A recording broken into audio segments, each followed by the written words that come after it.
कोई मुझे बता रहा था कि कोई वजीर आया था, वो कह रहा था कि मेरा दाएं हाथ का काम है, मैं 100 मेगावाट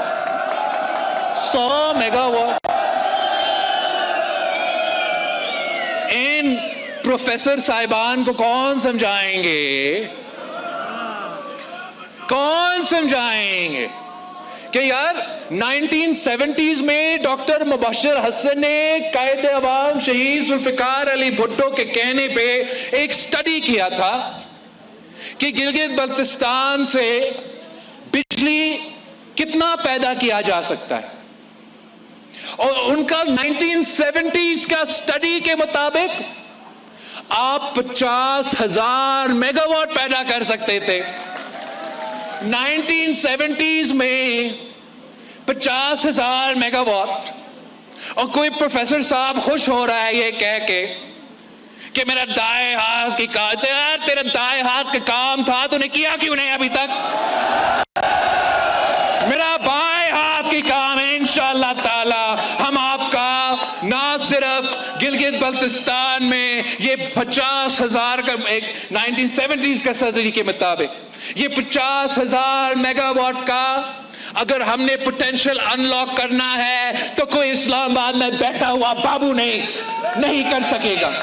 कोई प्रोफेसर साहब अपना चाम ऐसे चश्मे लगा के ये नहीं कर सकेगा। इंशाअल्लाह ताला मैं और आप मिलके पब्लिक प्राइवेट पार्टनरशिप के जरिए गिलगित बल्तिस्तान के अवाम खुद अपना बिजली पैदा करेगा, फिर हम इस्लामाबाद को बेचेंगे, फिर हम इस्लामाबाद को बिजली बेचेंगे। प्रोफेसर साहब फिक्र ना करें, हम कम कीमत पे आपको बेचेंगे।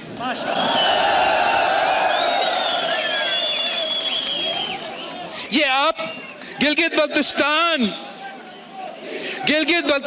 के अवाम अब अपने फैसले खुद करेंगे।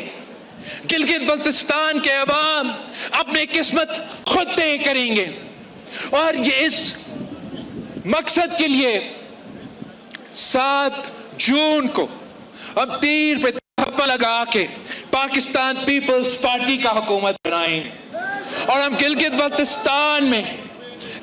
बल्तिस्तान के अवाम को वो जो तमाम वादे जो कायदे अवाम के थे, जो शहीद मोहतरमा बेनज़ीर भुट्टो के थे, इंशाअल्लाह ताला मैं और आप मिलके वो तमाम वादे पूरे करेंगे। अब मुझे ये नहीं मानो, किसी एक सीट का जिक्र नहीं कर रहा, पूरा गिलगित बल्तिस्तान का पीपल्स पार्टी को फैसला करना पड़ता है कि टिकट किसको देना है, और हमने हमेशा ये फर्ज पाकिस्तान पीपल्स पार्टी का बोर्ड बैठ के ये फैसले करते हैं, और आखिर में हमारा इज्तिमाई फैसला होता है।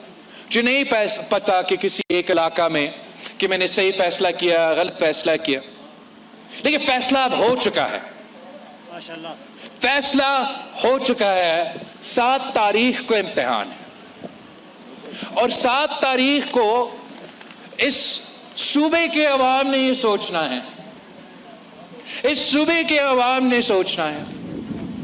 कि क्या हमने पाकिस्तान पीपल्स पार्टी के साथ देना है, या आपस में बिक रहे, आपस में लड़ के किसी और को फायदा पहुंचाना है।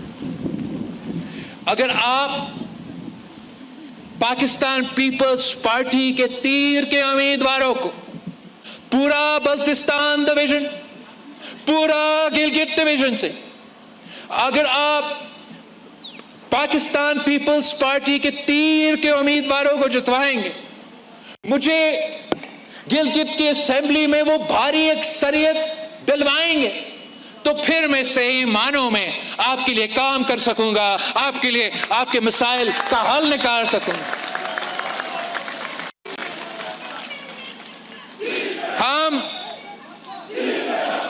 आज मैं स्कर्दू में खड़ा हूं, और बल्तिस्तान के अवाम के साथ, और ख़ास तौर पे स्कर्दू के अवाम के साथ जो मेरा ख़ानदान का, मेरा जमात का रिश्ता है, वो आपके सामने है। हम स्कर्दू के अवाम से इतना प्यार करते हैं कि पहले मुझे मौका मिला तो स्कर्दू को वजीर आला का कुर्सी, दूसरी दफा मौका मिला तो स्कर्दू को हमने गवर्नर का कुर्सी। एहतराम है, इज्जत है हमारा साबिक वजीर आला और मौजूदा गवर्नर मेहदी शाह साहब के लिए, मगर ये मेहदी शाह साहब के लिए सिर्फ इज्जत नहीं था, ये पाकिस्तान पीपल्स पार्टी, सदर जरदारी और मैं स्कर्दू के अवाम को इज्जत दे रहा था। और मैं इतना खुश हो रहा हूं कि इस इलेक्शन में मेरा भाई तौकीर लड़ रहा है। नया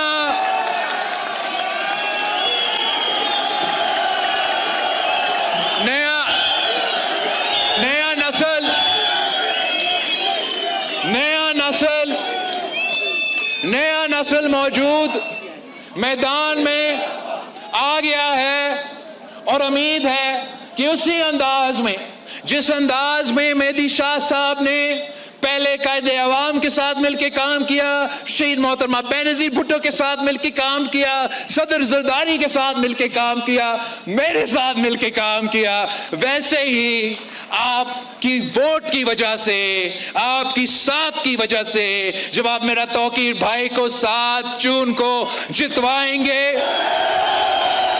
तो ये हमारा सफर का आगाज होगा और हम मिलके आपके वैसी खिदमत करेंगे जैसे हमारे बड़ों की ने की। और कोशिश ये होगा कि जो भी उनके नामुकम्मल मिशन है कि हम मिलके मुकम्मल कर देंगे। फिर मेरा स्कर्दू 2 में मोहम्मद अली शाह साहब है और मैं पिछले इलेक्शन में आपके पास आया था।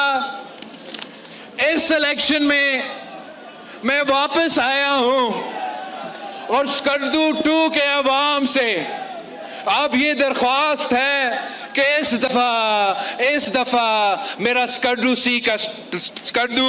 2 का सीट नहीं रहना चाहिए। इस दफा आपको तीर पे थप्पा लगा के मोहम्मद अली शाह साहब को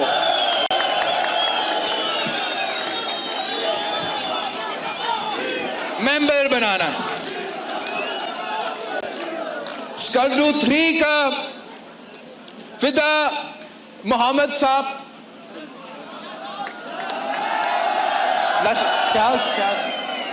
फिदा मोहम्मद नशीद साहब।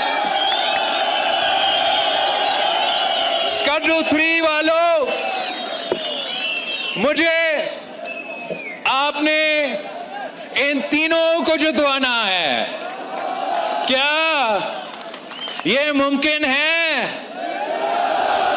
आप स्कर्दू की 3 सीटें मुझे दिलवाएंगे? अगर ये 3 के 3 सीटें मुझे दिए जाते हैं तो इंशाअल्लाह ताला मैं और आसिफा मिलके स्कर्दू के अवाम के किस्मत तब्दील कर देंगे।